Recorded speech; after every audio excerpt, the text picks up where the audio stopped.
Continuando então aqui agora, pessoal, vamos fazer a decomposição e distribuição que eu acabei de falar no final da parte anterior. Então, como fazer essa decomposição e distribuição? Eu acabei de gerar aqui essa imagem para vocês, para ficar mais claro e mais rápido. Então, aqui nós temos o exercício original, que tem um carregamento de 100 por metro, só que ele atua em apenas 3 metros aqui da minha barra, né? Tanto é que aquela resultante tinha dado 300, que foi o 150 mais o 150 para cima no nosso E0. Porém, agora o que eu tenho que fazer? Eu tenho que decompor essa minha distribuída e gerar uma outra que seja similar a ela, que esteja atuante nos 5 metros da minha barra, porque a minha barra tem 3 na horizontal, 4 na vertical e 5 inclinada. Ou seja, nós temos aqui agora que ver uma resultante que representa exatamente a mesma coisa. Como fazer isso? Se eu sei que essa carga tem uma carga total resultante de 300, porque foi 100 vezes 3, essa aqui também tem que continuar valendo quanto? 300, porque senão meu exercício fica modificado. Então, se eu tenho 300 de carga na vertical, tenho que continuar tendo 300 de carga na vertical. E para fazer isso, eu preciso apenas fazer o quê? Esse valor do quê? Vezes o comprimento de 5 metros, não é sempre igual a resultante? A gente multiplica Q vezes comprimento para dar resultante? Então, a resultante agora é 300, né? A resultante nossa é 300. Então, eu consigo descobrir quanto que tem que ser o valor de Q aqui em cima, nessa nova forma de representar a mesma coisa. Então, 300 dividido por 5 vai dar 60. Então, o nosso Q é um 60 kN por metro em vez de ser 100. Ou seja, se eu vier aqui e falar que esse Q vale 60, eu teria o mesmo exercício que nós fizemos desde o início. Porque meu exercício me deu 100 por metro em 3 metros. Por isso deu 300 e deu aquelas reações de 150. Agora, se eu tivesse falado que meu exercício tinha uma carga Q de 60 e fosse distribuída ao longo da barra de 5 metros, eu tinha 5 vezes 60, também 300 da mesma forma. Então, ambos são semelhantes. Eu não modifiquei o meu exercício, só transformei ele sem alteração ali nos resultados. Porém, essa decomposição ainda não é a única necessária, porque esse 60 ainda está na vertical, ou seja, ainda está fora do nosso eixo de esforço normal e esforço cortante. Então, eu ainda tenho que decompor mais uma vez nesse novo eixo, no eixo X' e no eixo Y', como nós fizemos nas partes anteriores. Então, eu fiz aqui de novo um Y e um eixo X, e um eixo X' e um eixo Y', seguindo toda aquela questão dos tetas, como nós já estávamos fazendo nas partes anteriores. Certo? E aí, o que nós estamos fazendo aqui agora? Eu tenho o valor de Q, que acabamos de descobrir que o valor dele é 60 aqui, e agora eu vou ter que fazer uma decomposição para ver qual que é a distribuída que realmente é cortante em relação à nossa barra. Ela é perpendicular à nossa barra, então é uma distribuída cortante. E qual que é a parcela de distribuída, que é uma distribuída normal, que a gente fala, que é uma distribuída nesse outro sentido, que não é muito comum nós vermos isso na prática, em vigas, mas em barras inclinadas e em estacas também um exemplo, que é uma distribuída ali, que é o atrito com o solo. Então, vamos ter que decompor nesses dois sentidos. Então, eu vim aqui e já desenhei para vocês. Ó. O que é que nós fizemos aqui? Eu tenho o Q1, que seria esse, ó, que é cortante a barra, e o Q2, que é normal a barra, em relação a uma força vertical de 60 por metro aqui. Como nós sabemos quanto vale o cosseno do ângulo aqui, ó, então o Q1 nada mais é do que, no caso é cosseno, porque é adjacente ao ângulo, que é o cosseno multiplicado pela hipotenusa 60. Já o Q2, ele é igual ao que ali, ó? Ele é igual ao seno, porque é oposto ao ângulo, então o seno é 0,8 vezes o 60. Então, esse primeiro vai dar 36, né? kN por metro de distribuída, e o segundo vai dar 48 kN por metro de distribuída. Então, eu posso voltar aqui, ó, e falar, por exemplo, que o Q1 vale 36, o Q1 vale 36, e o Q2 vai valer 48. São os dois valores ali da nossa decomposição da distribuída. Continuando agora, o que eu tenho que fazer? Depois de decompor essa distribuída, né? Eu tenho agora que decompor o resto do exercício. Então, vamos lá. O que é essa questão de decompor o restante do exercício? Vocês podem ter percebido que na nossa última aula nós tínhamos calculado o equilíbrio de barra, porém, essas forças tinham ficado fora do nível, né? Nós tínhamos comentado que essas forças têm que ficar no sentido normal ou cortante à barra e precisamos decompor todas elas. Nós decompomos agora a distribuída, mas agora nós iremos decompor as forças. Então, eu tenho que, de novo, gerar aqueles pontos A e ponto B com as forças encontradas aqui e fazer a decomposição. Então, o que foi feito aqui? Ó? Eu tenho 509, passei o 509 para cá, passei o 746 para cima. E no ponto B aqui, passei os 446 para baixo e os 509 para a esquerda aqui, ó.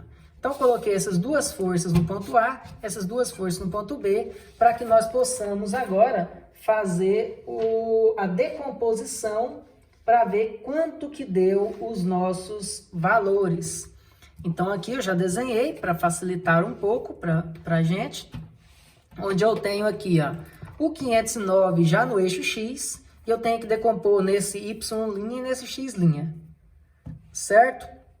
Lembrando que o cosseno do ângulo é 0,6, né? E o seno do ângulo, θ, é 0,8, para a gente fazer as nossas decomposições.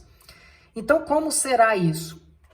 Esse 509 aqui, vou pegar 509,005 e vou multiplicar, por exemplo, por cosseno para encontrar esse valor em x', porque o ângulo é formado com ele, então é o cosseno. Então, vezes 0,6, eu vou ter um valor aqui, nesse sentido do x', no valor de 305,403.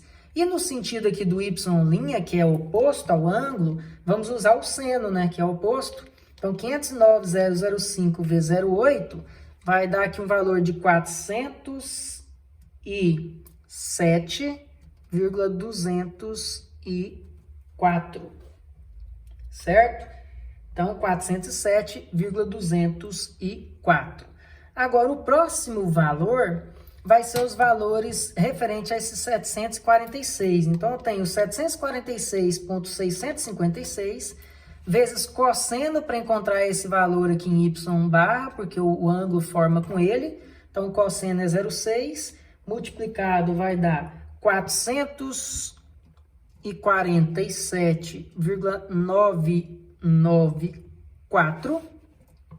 E no outro sentido x', que é o seno, que é oposto ao ângulo, então é 0,8 vezes 746,656, que aí vai dar um valor de 597,325. Essas são nossas decomposições do ponto A. Então, se eu tenho a decomposição do ponto A, eu já poderia somar, ó. Essa força aqui, que está no sentido do eixo x', são duas forças somadas para cima, que é justamente as 597,325 com o 305,403. Se eu somo os dois valores, eu vou encontrar um valor para cima aqui, ó, de 902,728. Então, 902,728. E no outro sentido, que é o sentido do corte, que é o eixo y'. São duas forças, mas cada uma para um lado. Então, eu vou ter aqui, ó, 447.994 para a esquerda, menos 407.204 para a direita. Quando eu somar os dois, eu vou ter um valor aqui de 40,79. Então, esse seria o nosso valor ali, certo? Agora, o ponto B também precisa de decomposição em cima dessas duas forças que nós já tínhamos mostrado. Vamos decompor da mesma forma. Primeiro, esse 446. Então, eu pego 446,656, que é diferente do de cima, então não dá para aproveitar, e multiplica por cosseno para achar esse no eixo y', porque o ângulo é adjacente a ele. Então, vezes 0,6, eu vou encontrar um valor de 267,994. E se multiplicar por seno para encontrar o outro sentido aqui, que é 0,8, então 446,656 vezes 0,8, vou encontrar um valor aqui de 357,325. Esse seria o nosso segundo valor encontrado. Agora, a decomposição do 509, ó, é a mesma daqui de cima. Esse pelo menos é igual. Então, na hora que for decompor, fica mais fácil, né? Nós vamos decompor no eixo y barra com seno, né? Por isso deu 407,204. E com relação ao outro eixo x', vai usar o cosseno. Por isso tinha dado ali 305,403, que é o mesmo valor, porque o valor é 509 igual nos dois. Só que é diferente, um é 746, outro é 446, porque a diferença é justamente aquele distribuído de 300, né? Agora que eu tenho os valores de B, eu posso somá-los. Ou seja, nesse sentido aqui do y', que é o nosso corte, eu tenho 407,204 para a esquerda e 267,994 para a direita. Ou seja, sobrou uma resultante aqui para a esquerda no valor de 139,21. Enquanto que no sentido do x', no sentido normal, eu tenho duas para baixo. Então, vamos somar as duas para baixo. 305,403 com 357,325. Então, vai dar 662,728 ali, ó. Então, 662,728. Lembrando que as nossas duas distribuídas, né, acabaram dando o quê? Aquela distribuída Q1 no sentido do corte tinha dado 36, então aqui ele é 36. E o Q2, que é o sentido normal, tinha dado 48, então 48 nesse outro sentido. Feito isso, agora sim nós temos o equilíbrio completo. Aqui eu só recopiei, né, o equilíbrio daquela página anterior, para não ficar tendo que voltar naquela folha toda hora, que seria essa aqui. E essa outra, eu copiei os momentos, porque o momento não muda, né? A distribuída foi transformada nessa 100 para essas duas, uma no sentido de corte, outra no sentido normal. E essas forças foram decompostas no sentido normal e no sentido de corte, cada uma delas. Os momentos se permaneceram. Então, com isso, eu tenho já condições de iniciar os meus diagramas, né? Esforço normal e cortante. Então, utilizando esses resultados aqui, vamos começar a fazer o nosso diagrama de esforço normal e diagrama de esforço cortante. Vamos fazer em relação à primeira viga, que não é inclinada, que essa já poderia ter feito há um bom tempo, né? Então, se eu vou fazer o diagrama de esforço normal dessa minha viga, que não é inclinada, né, não tem nenhum problema em relação a isso, eu encontro o seguinte valor, ó, tem uma compressão aqui, ó, de 509. Então, é negativo, é constante. Então, vou marcar aqui uma altura qualquer, vou aqui constante e vou subir. Então, todo esse valor é negativo. Todos os valores é de compressão, é negativo, e o valor é de menos 509,005. E com relação ao esforço normal da barra inclinada. Se vocês perceberem aquela folha anterior que eu tinha mostrado, as nossas forças estavam na vertical e na horizontal. Então não tinha como eu obter o esforço normal ou cortante. Agora eu tenho. Se eu fazer essa análise aqui assim agora, nesse sentido, o que nós temos? Nós temos esforço de compressão. Só que esse esforço de compressão não é constante. Ele começa com 902 e termina com 662. Ou seja, se eu fizer aqui um corte e olhar o início, eu tenho uma compressão de 902 no ponto inicial. E se eu fizer um corte no ponto final e olhar para o lado direito, eu tenho uma compressão de 662. Então, eu vou iniciar aqui negativo, né, para baixo, uma compressão aqui de menos 902,73, já dando uma arredondada. E lá no final, essa compressão vai ser menor um pouco. Ó. Vai ser aqui um valor de menos 662,73. E aí eu vou ligar um ao outro, né, com uma reta, mas essa reta, é claro, que ficou inclinada porque o valor foi crescente. O meu diagrama de esforço normal. Então, eu encontrei esses valores aqui para o diagrama de esforço normal, que ficou na forma de um trapézio. Lembra que eu tinha comentado isso há algum tempo, lá nas aulas de isostática, que o normal poderia ter uma variável desde que fosse uma distribuída longitudinal, que seria essa distribuída de 48, que faz isso. Para que a gente tinha feito isso aqui? Ó? Você consegue comprovar. Ó. Eu tenho 902, só porque a cada metro eu tenho uma variação de 48. Então, a cada metro, esse valor vai diminuindo 48. No total, 48 vezes 5 metros, que é o total que a gente tem aqui da barra, ó, se eu pegar 48 vezes 5, eu tenho o valor de 240. Então, a resultante total do que a normal varia é 240.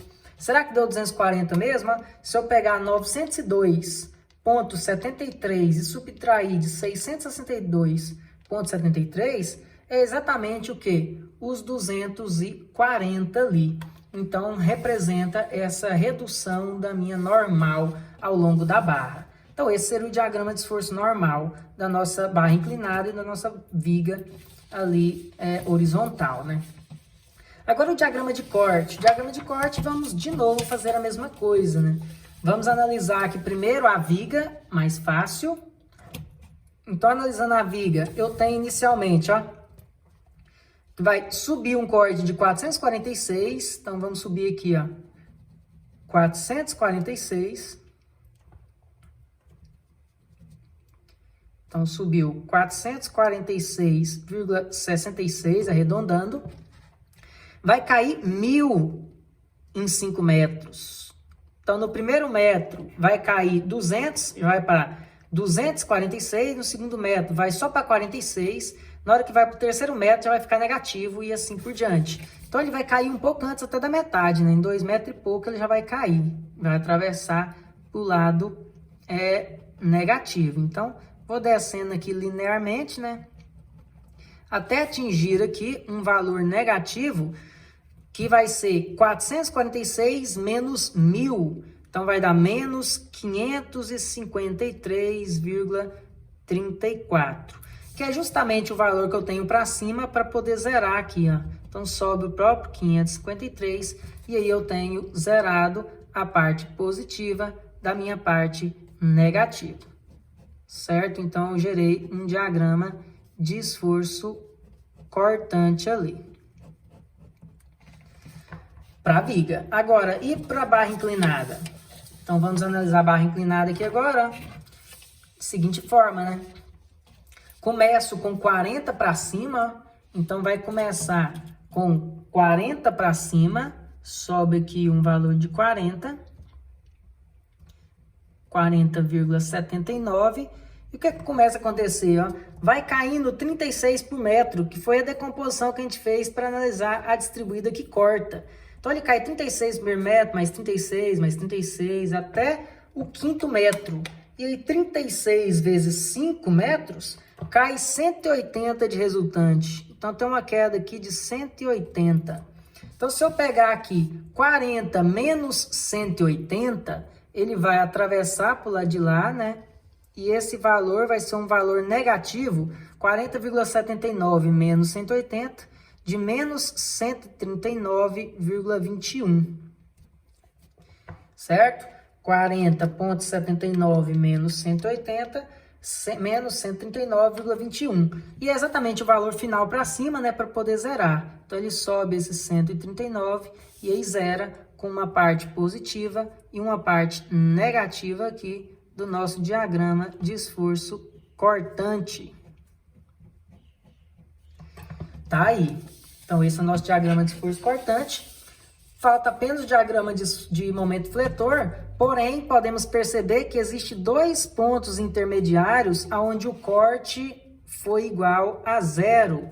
Logo, esse local vai ter o quê? O nosso momento máximo, tanto na barra inclinada, quanto aqui na minha viga, eu tenho um corte zero e meu momento automaticamente será o máximo. Então, eu preciso determinar o quê? Ó? Qual seria essas distâncias aqui? Ó? Essa distância, vamos chamar de distância x2, dessa aqui, e essa primeira distância x1, para podermos descobrir aonde exatamente eu tenho o meu momento máximo. Como fazer essa continha, né? Regra de 3. Se nós fizermos essa conta daqui da barra inclinada primeiro, do azul, nós podemos perceber que eu tenho um triângulo menor que tem 40 de altura e x1 de base, e um triângulo maior aqui, que é a projeção aqui assim, a projeção aqui, que eu tenho uma queda de 180, que foi o que eu acabei de comentar, né? Caiu 180 em 5 metros. Então, eu tenho um pequeno triângulo aqui, pequeno triângulo retângulo de x1 e 40,79 para um retângulo maior que representa toda a minha queda de 180 que teve em 5 metros de comprimento total. Então, se eu fizer essa regrinha aqui, ó, 40,79 está para x1, assim como 180 está para 5, o meu x1 vai dar quanto? Vai dar 40,79 vezes 5, dividido por 180, vai dar um valor de 1,13. Então, vai ficar 1,133 metros. Então, esse é o exato ponto aonde o momento é máximo na barra inclinada. Certo? Agora, e com relação à viga? Com relação à viga, eu tenho também um triângulo retângulo de semelhança. Eu tenho um pequeno triângulo aqui, ó, que vai ter o meu x2 e essa altura de 553,34, já que eu estou olhando esse lado de cá, do lado da direita, né? E eu tenho o total, foi de quanto? O total em 5 metros caiu 1.000, né? Não foi isso que a gente fez? Porque eu tenho a distribuída de 1.000, olha lá, 446 menos 1.000 foi para menos 553. Então, eu tenho 1.000 de altura. Então, nesse caso, eu posso fazer uma regrinha de 3 da mesma forma. 553,34 está para x2, assim como a altura de 1.000 está para uma base de 5 metros. Então, x2 seria 5 vezes 553,34 dividido por 1.000. Então, vai dar um valor de 2,767 metros, arredondado. Então, 2,767 metros de distância nesse sentido e 1,3 nesse outro sentido. Agora, o que eu poderia fazer, né? Poderia voltar lá no nosso equilíbrio aqui de barras, ó, nosso equilíbrio, e marcar essas distâncias. Nós acabamos de identificar a distância aqui, ó, de 2,767. Então, nesse local aqui de corte, eu terei o meu momento máximo, enquanto que para a barra inclinada, o X começando em A em direção a B, então eu faço um corte aqui a uma distância de 1,133. Quando eu fizer esse corte aqui, o momento máximo vai acontecer exatamente nesse ponto. Então eu tenho as distâncias, só preciso fazer esse cálculo. Como fazer esse cálculo? Vamos vir aqui na viga, esconde uma parte, olha apenas para o lado do 2,767 e começa a fazer o cálculo do momento. Momento máximo do trecho BC, né, da viga BC, é igual. Começando de 1 por 1. Se eu corte, segura esse lado e aplico uma carga na ponta direita de 553 para cima, ele vai tracionar a fibra. Então, eu tenho um momento positivo de 553,344, que multiplica a distância total de 2,767. Esse é um primeiro momento positivo que eu tenho. O outro momento é o próprio momento pontual que tem no ponto C, que é nesse sentido do polegar da mão direita, no sentido horário. Então, se eu aplico esse giro no sentido horário aqui, eu comprimo as fibras. Então, esse momento ele é negativo, menos 507,387. E o que mais que eu tenho é distribuída. A distribuída aqui para baixo, que é 200 por metro, ela está empurrando para baixo, comprimindo a fibra. Então, eu tenho menos 200 por metro, né?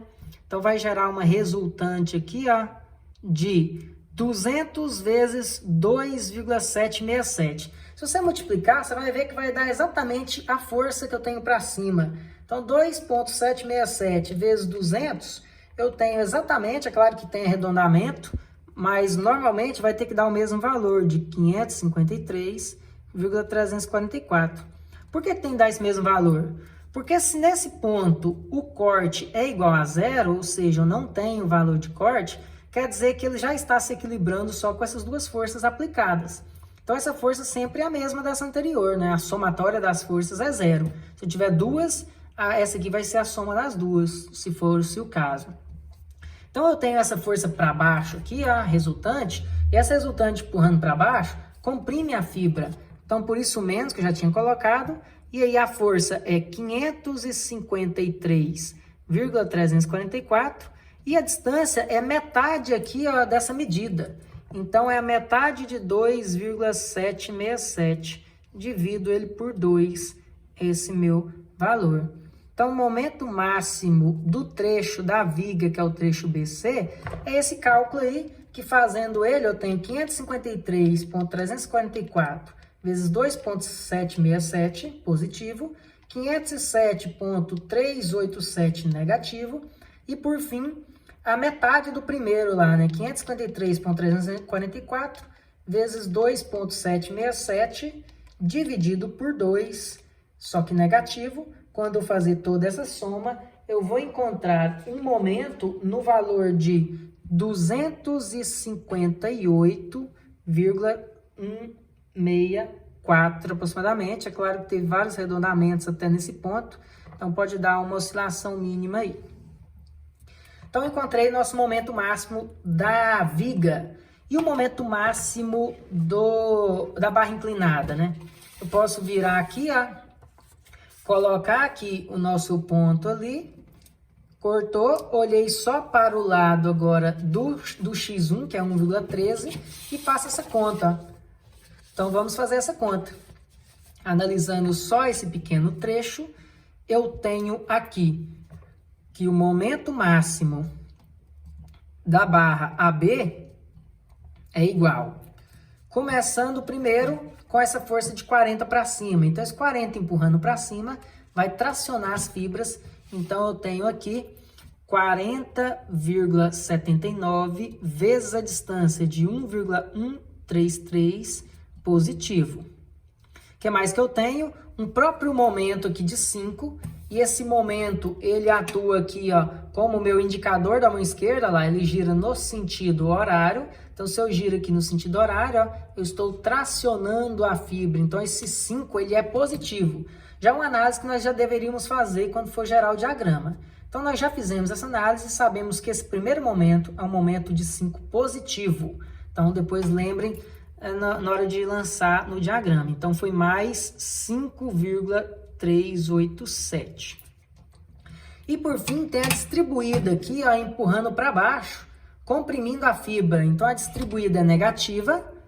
E o valor, lembrem que eu acabei de comentar, que se eu tenho 40 para cima para o meu corte dar 0, esse valor para baixo tem que ser 40,79. E se eu multiplicar 36 vezes 1,133, vai dar exatamente esse 40,79 ali, com talvez um erro pequeno de arredondamento. Então, eu tenho esse mesmo valor para baixo aqui, ó, de 40,76. E ele vai multiplicar pela metade da distância de novo. Então, eu tenho menos 40,79, que é a força resultante para baixo, vezes a metade de 1,133, dividido por 2 ali, então. Com isso, meu momento máximo do trecho AB vai ser igual a esse cálculo que iremos fazer agora. 40,79 vezes 1,33 deu 46 positivo. 5,387 também é positivo. E o último vai ser exatamente a metade do primeiro de novo, né? Que é o 46,21 dividido por 2, só que negativo. Quando somar todos os valores, vai dar um valor final de 28,495. É claro, de novo, com possíveis problemas de algum arredondamento aí, de todo o arredondamento que a gente veio fazendo durante o processo. Então, encontramos o valor de 28,495. Pronto, encontrei meus máximos baseados aqui no nosso equilíbrio que nós temos. E agora, baseado nesse equilíbrio, nós podemos desenhar o último passo, que é o diagrama de momento fletor. Deixa eu ver onde ele está. Aqui, diagrama de momento fletor. Vamos marcar esses pontos baseado nos momentos que a gente conhece.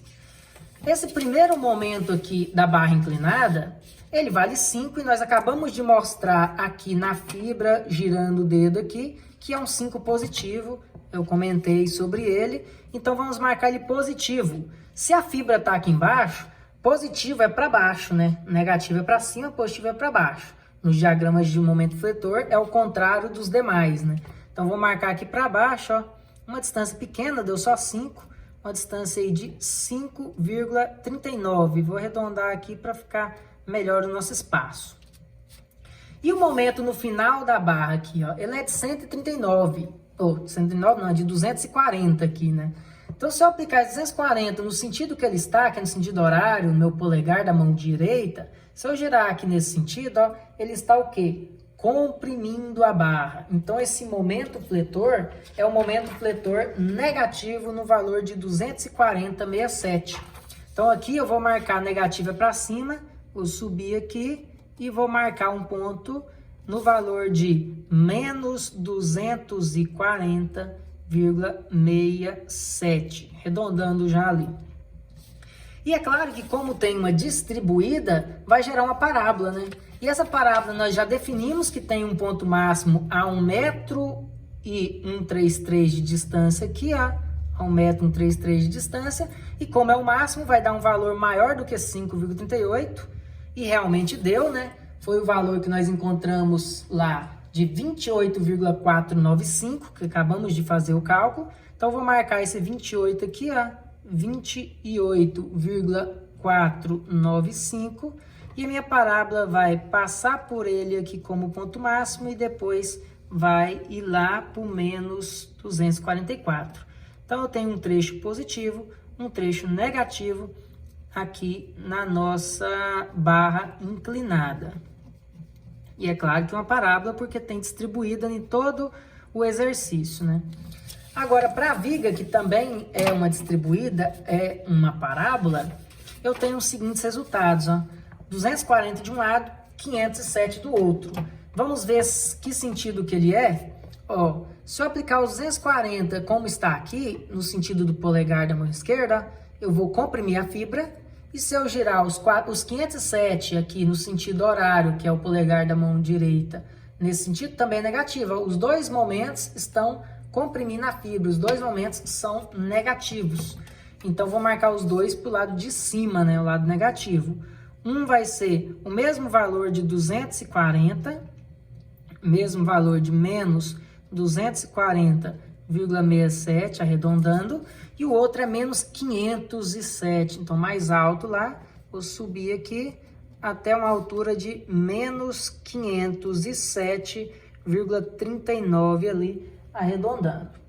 E é claro que vai gerar uma parábola. Essa parábola, pelo corte, onde teve um corte zero aqui, ó, a 2,77 m, eu tenho um valor maior do que os dois valores juntos, então poderia ser menos 100, menos 200, menos 50, mais 100, mais 200, mais 500.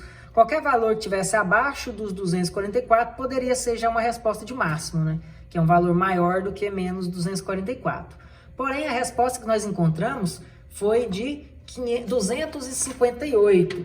Foi os nossos 258,164 positivo.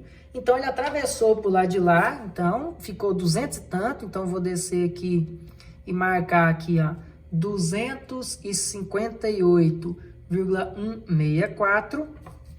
E agora, uma parábola que vai ter como parte mais baixa esse 258.